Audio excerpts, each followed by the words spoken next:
वो लड़की इब्तिहाल अबू साद जो दुनिया को जीना सिखा गई। वो जवान मुराकिशी लड़की थी, उमंगों और अरमानों भरे दिल वाली। अमेरिका की हार्वर्ड यूनिवर्सिटी से पढ़ी हुई, जहां से पढ़ना दुनिया के किसी भी फर्द का ख्वाब हो सकता था। उसे दुनिया के अमीर तरीन शख्स की मशहूर तरीन कंपनी में जॉब मिल चुकी थी। एक ऐसी अच्छी जॉब जैसी अच्छी जॉब पाने के लिए दुनिया बस ख्वाब देख सकती थी। वो कंप्यूटर इंजीनियर थी और उसे बिल गेट्स की कंपनी माइक्रोसॉफ्ट में जॉब मिल गई थी। $2000 माहाना तनख्वाह थी। आगे तरक्की का जीना था। सिक्योर जॉब थी, हर तरह की सहूलत हासिल थी।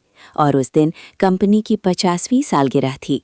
कंपनी के चुनिंदा लोग वॉशिंगटन के इस हॉल में खुशियों और कामयाबियों की कहानी कहने को मौजूद थे। ये AI सेक्शन था, वही मसनूई ज़हानत जिसने दुनिया बदल के रख दी। वो इसी अहम और दुनिया का मुस्तकबिल बदल देने वाले डिपार्टमेंट की अहम रुकन थी, इसीलिए तो यहाँ मौजूद थी। फिर इस डिपार्टमेंट का CEO स्टेज पर आया, जहाँ मशहूर अरबपति बिल गेट्स और कई दीगर अहम आलमी शख्सियात मौजूद थीं। यहाँ एक शख्स मुस्तफ़ा भी था। ये मुसलमान और शामी था और ऐसा बासलाहियत कि इस मशहूर कंपनी के अहम तरीन डिपार्टमेंट का CEO था। उसने बताना शुरू किया कि किस तरह से माइक्रोसॉफ्ट की तख्लीक करदा AI इंसानियत की खिदमत सरअंजाम दे रही है। यही वक्त था जब मुराकिशी लड़की इब्तिहाल की सब्र का पैमाना छलक पड़ा। वो अपनी सीट से उठी और सर वक्त खड़ी हो गई। उसने बोलना शुरू किया और जब ये धान पान सी मुराकिशी लड़की बोली तो वहाँ सुन्नाटा छा गया। बिल गेट्स को इसका सामना करने की जरूरत ना हुई। उसने सामईन से रुख फिर लिया और दूसरी तरफ देखने लगा। ये लड़की बोली और बोलती चली गई। बोलते बोलते उसने स्टेज की तरफ पढ़ना शुरू कर दिया। उसने कहा, मुस्तफ़ा, तुम्हें शर्म आनी चाहिए। तुम इंसानियत की खिदमत का नाम लेते हो, जबकि तुम्हारी बनाई इसी AI ने इसराइल को कोड्स के ज़रिए ये सहूलत दे रखी है कि वो फ़लस्तीनी बच्चों पर बम बरसा सकें। तुम हमारे बच्चों के कत्ल में शरीक हो। तुम्हारे हाथ इन मासूम बच्चों के खून से रंगे हुए हैं। मुस्तफ़ा, तुम्हें इस कामयाबी पर शर्म नहीं आती जो दुनिया के सबसे बेबस, बेसहारा और बेआसरा छोड़ दिए गए बच्चों को कत्ल के लिए ढूंढने में मदद कर रही है, चुन चुन के उनकी सांसें छीन रही है। जज्बात में आए जालिमों की तरफ उंगली उठाए मासूम सी ये लड़की फौलाद बनी डट के बोलती और मुस्तफ़ा को आर दिलाती रही। मुस्तफ़ा, शाम में तुम्हारे घर वाले भी जान जाएंगे कि तुम किस काम में मुलव्विस हो। इसी दौरान सिक्योरिटी एहलकार आगे बढ़ी। उसने उसे स्टेज पर जाने से रोका, ज़बरदस्ती बाहर की तरफ धकेला और बालाखिर उसे हॉल से बाहर निकाल दिया गया। इससे पहले ये फ़लस्तीनी रुमाल स्टेज की तरफ फेंक चुकी थी।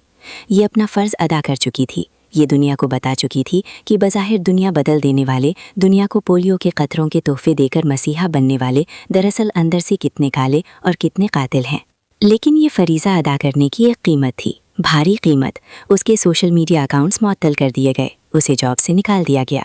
उसे तमाम IT कंपनीज़ में बैन कर दिया गया। उसका रोशन मुस्तकबिल, जिसके पीछे उसके माजी की तवील जद्दोजहद, पैसा और सलाहियत थी, पल भर में चलकर सब खाक हो गया। ये अपनी और अपने मुस्तकबिल की कीमत पर मगर पूरी दुनिया को मगरिब, उसकी तरक्की, उसकी मॉडर्न कंपनीज़ और उनकी खिदमत इंसानियत की असलियत बता चुकी थी। वो बस यही कर सकती थी और बड़ी हिम्मत से कर गुजरी थी। उसने इसमें कोई कोताही या बुख्ल ना किया था। वो ना किसी मुल्क की हुक्मरान थी और किसी एटमी मुल्क की सिपासालार। उसके पास बस अपना तन बदन था और अपना सुनहरा मुस्तकबिल था। एक ज़बान थी और कलमाए हक़ कहने का एक मौका।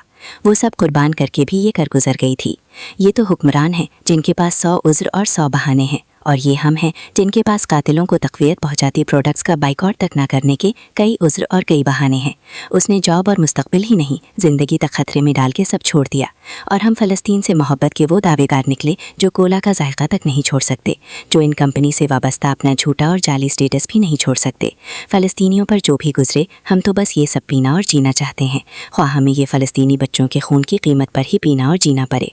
रॉयल्टी, मटीरियल और दीगर मद्दात में अरबों रुपए इन कंपनीज़ को बेशक पहुँचते रहें जो इंसानी ज़मीर, इंसानी उसूल और इंसानी अक़दार की कातिल हों, लेकिन हम कहते हैं इस कारोबार में हमारे अपने भी तो शरीक हैं। अफसोस इब्तिहाल को पता ना था कि जिसमें अपना भी फ़ायदा हो, उस काम में अपनों की लाशें गिराने में शरीक हुआ जा सकता है। और ये बात इंडिया की वानिया अग्रवाल भी ना जानती थी, जिसने इसी कंपनी के अगले सेशन में यही अमल दोहराया, सदाए एहतजाज बुलंद की और जॉब खो दी। ये लड़कियाँ थीं सो कर गुजरीं, हम मर्द हैं सो जायके और कारोबार बचा रहे हैं। और हमें फ़लस्तीन से बड़ी मोहब्बत है और फ़लस्तीन के आसमान छूते लाशों पर भी हमारा दिल रोता है। वीडियो पसंद आए तो कमेंट सेक्शन में ज़रूर बताएं। चैनल को सब्सक्राइब और वीडियो को शेयर ज़रूर करें।